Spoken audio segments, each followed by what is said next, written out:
Consumer awakening mission में आपका स्वागत है। फ्रेंड्स, आज हम एक श्रृंखला शुरू कर रहे हैं मेडिकल नेग्लिजेंस केसेस के बारे में। सुप्रीम कोर्ट ने आज तक मेडिकल नेग्लिजेंस पर बहुत सारे निर्णय दिए हैं, किंतु हर केस में फैक्ट्स एंड सर्कमस्टांसेस अलग होते हैं और इशू इन्वॉल्व भी अलग होता है और उसमें लीगल क्वेश्चन भी अलग होता है। तो हमारे व्यूअर्स की ये रिक्वेस्ट है कि हमें पर्टिकुलर फैक्ट्स के लिए पर्टिकुलर लॉ को एप्लीकेबल बनाने के लिए केस लॉ प्रोवाइड किया जाए। इस श्रृंखला में हम अलग अलग केसेस को लेंगे, एक केस के सारे फैक्ट्स सर्कमस्टांसेस बताकर उसमें क्या सिचुएशंस थी, क्या शिकायत थी और क्या लीगल इशू इन्वॉल्व था और अल्टीमेटली कोर्ट ने क्या जजमेंट दी।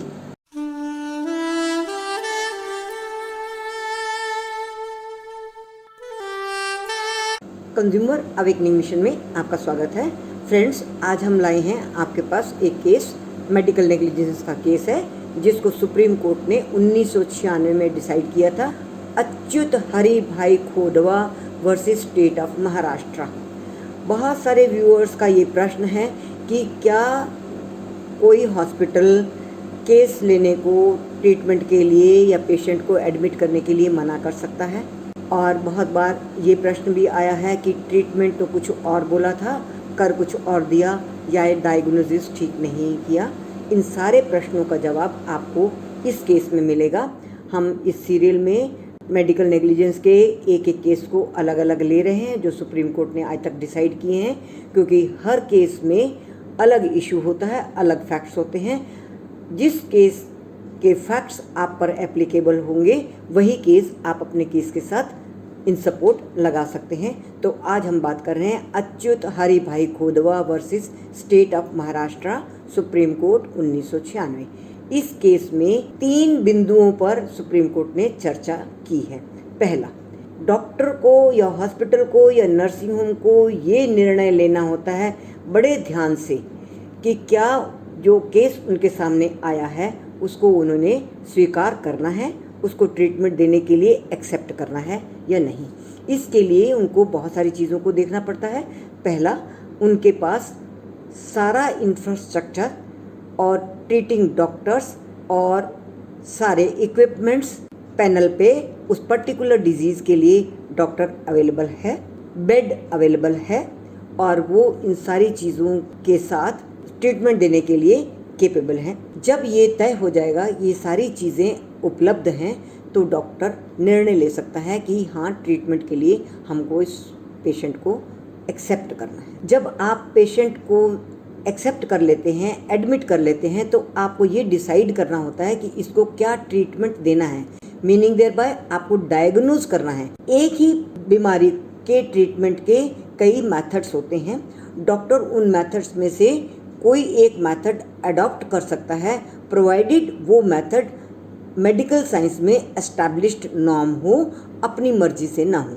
यदि 5 ट्रीटमेंट के मेथड्स हैं, उनमें से एक डिसाइड करना होगा और डिसाइड करने के बाद ट्रीटमेंट प्रारंभ करना होगा। और अंतिम है कि जो उन्होंने तय किया था ट्रीटमेंट, क्या वैसा ही ट्रीटमेंट उन्होंने दिया या बाद में डेविएट कर दिया, बदल दी दवाई या अपना रास्ता बदल दिया, और बदलने का क्या कारण था। कई बार क्या होता है, डॉक्टर को एक ट्रीटमेंट नहीं लगता है और डॉक्टर ये डिसाइड करता है कि मैं दूसरा मेथड भी अडॉप्ट करके देखूं, शायद उससे आराम हो जाए।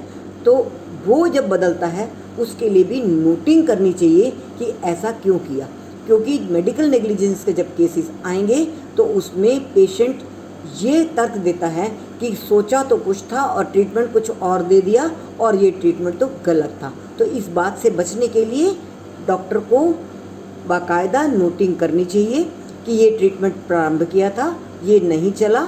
या मान लीजिए पेशेंट 70 साल का है, उसको डायबिटीज़ की बीमारी है, फास्ट ट्रीटमेंट या स्ट्रॉन्ग मेडिसिन उसको नहीं देनी चाहिए, बाद में डॉक्टर ने अपना इरादा बदल दिया और माइल्ड ट्रीटमेंट देना शुरू किया।